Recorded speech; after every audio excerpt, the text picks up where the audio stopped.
And I'll be like, yo, dude, slow down. I thought you were playing with your friends. What happened? All my friends are dead. Give me to the end. All my friends are dead now. Give me to the end now. I'm trying to lead I'll be like, yo, go talk to your mom, man. I don't know what you're saying. Go talk to your mom.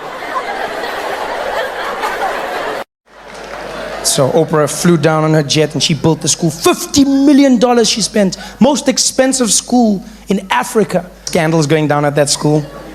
It's because of Oprah. She didn't know how to interview these people. This wasn't Brad Pitt she was talking to, you know.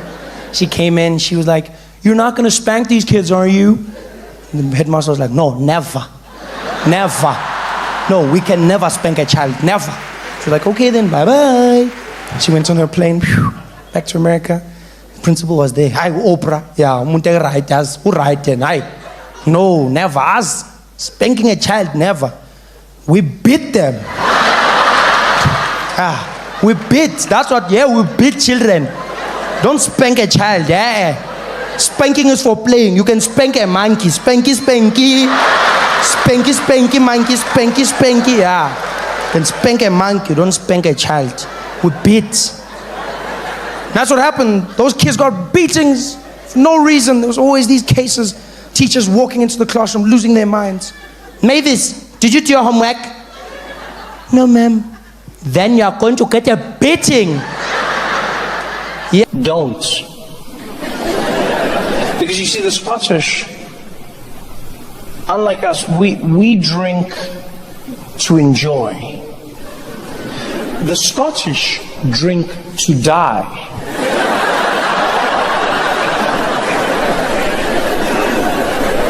I used to think the Scottish had an accent. I've now learned that's just centuries of people trying not to throw up. That's all that is. Right, what you do? Yeah, what is never happened. You travel dragons all that cool.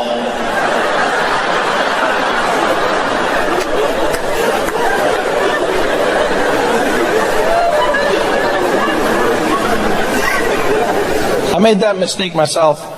I was doing shows in Edinburgh, and after one of the shows, I left the venue, and my friend Mick was waiting for me backstage, and he was like, oh, Trevor, how was your show? So it was really good. Mick, how was yours? He's like, oh, not too bad, not too bad. You know what, me and the lads were going down to the pub, gotta grab a drink. You want to join us? And I said, no, I don't really drink, Mick. I'm just going to go home. He's like, oh, it's not about drinking, right? We're just going to hang out, right?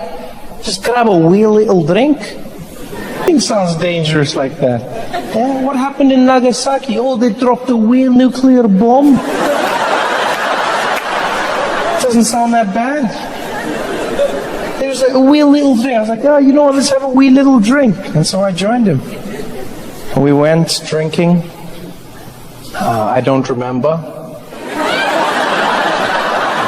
I do remember waking up the next day in my bed, partially dressed, shirt on the floor, pants still on, left shoe on, right shoe on the pillow beside me, and my head pounding. You know, you can hear your heart beating inside your head. And so I get up and I'm like, oh, I feel horrible. And as I stand up, I could feel the vomit coming. I could feel it. Yeah, I could feel just like, it did that thing. But I held it. I control that.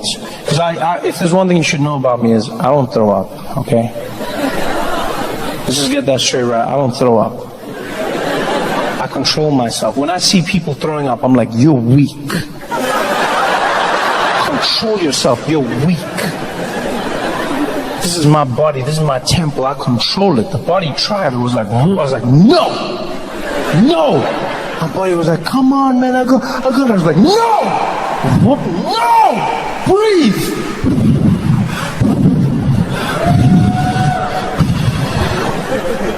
Had it in check. Went to the kitchen, started to make some breakfast. And as I poured the milk into the cereal bowl, my body was like, "Hey, Trevor?" I was like, "Hey, what's going on, buddy?" "Hey, do you mind if I burp?" "Of course I don't mind if you burp, buddy. You burp all the time." "Yeah, because I'm going to burp right now. Just a standard everyday burp." I was like, "I don't know why you're warning me. You never warn me usually when you burp. You usually burp." "I just wanted to let you know it's just a burp. You don't have to worry about it." I was like, "Okay, well, go ahead and burp." He's like, "Okay, well, here it comes." And my body was like, burp. Yeah, but then I caught it in my mouth. I caught it all in my mouth, though. I'm like, "Oh, yeah, judge me. Judge me. The only reason you know the taste is because you're alcoholics. You're going to judge me." We've all done that before, and I'll have you know that's the classy thing to do. You catch it in your mouth so you can handle your business in the toilet. Caught it all in my mouth. I ran to the toilets. I threw up, and it was the worst feeling in the world. I don't even drink. Throwing up is now an added reason to not. And you know when you're throwing up, the worst part for me is the dry heaving. You know when you're done, everything's finished, but still, like that's when I know that humans aren't as evolved as we think we are. Because your body and your brain at that point, there's nothing left. There's nothing there. And still whoa, there's nothing there. There's a whoa, there's not. And we're all in that position. It's not gracious. No one's looking cool. Everyone is there. Like, you're just like, everyone is in that same position. There's no one who throws up in a cool fashion. No one's there like, oh. No one. Every single one of us, we're reduced to a pile of pain.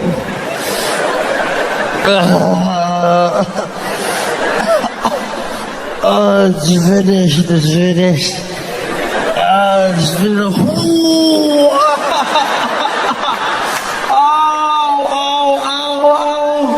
Oh, it's so sore. There's nothing there. Why don't you realize that? Please, I'm dying. Came out of my mouth. I said, "Oh, that's too bad, Trevor. So what are you going to do now?"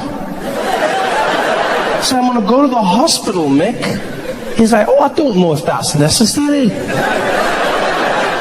Like, was it a lot of blood? I said, "Any blood is a lot of blood. What do you mean?" He's like, "No, I know what you're saying, but like, was it a lot or was it like a wee bit of blood?"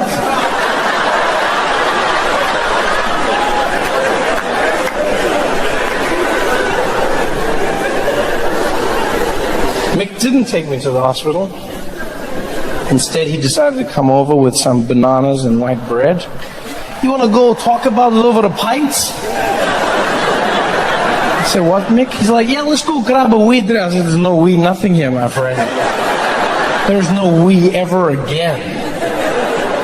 He's like, what are you talking about? I said, "Mick, I thought I was going to die.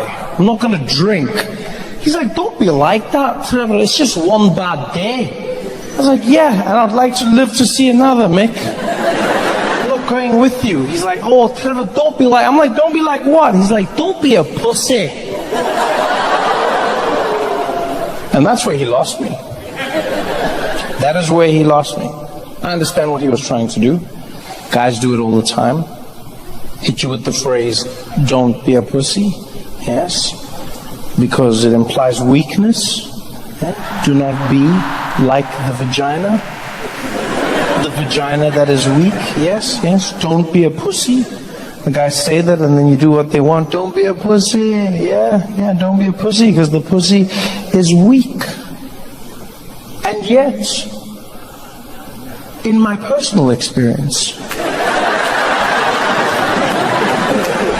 I have found the pussy to be one of the strongest things I have ever come across in my life. Don't be a pussy? Have you ever come across a pussy? The vagina is one of the most powerful. You realize vaginas can start revolutions and end wars. You realize even on a physical level, the vagina is one of the strongest things that have ever existed. Virtually indestructible. Many men in this room, many men in this room have tales of how they once defeated the pussy. Let me tell you now, they have not.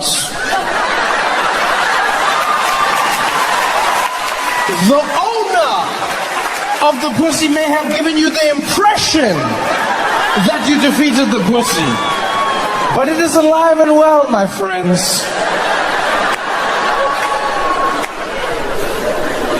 Whenever people say that, I go, do you understand how impressive the vagina is? Do you understand how strong it is? There's a reason men have sought to oppress it for so long. The vagina is frighteningly powerful. You realize that human beings come out of a vagina.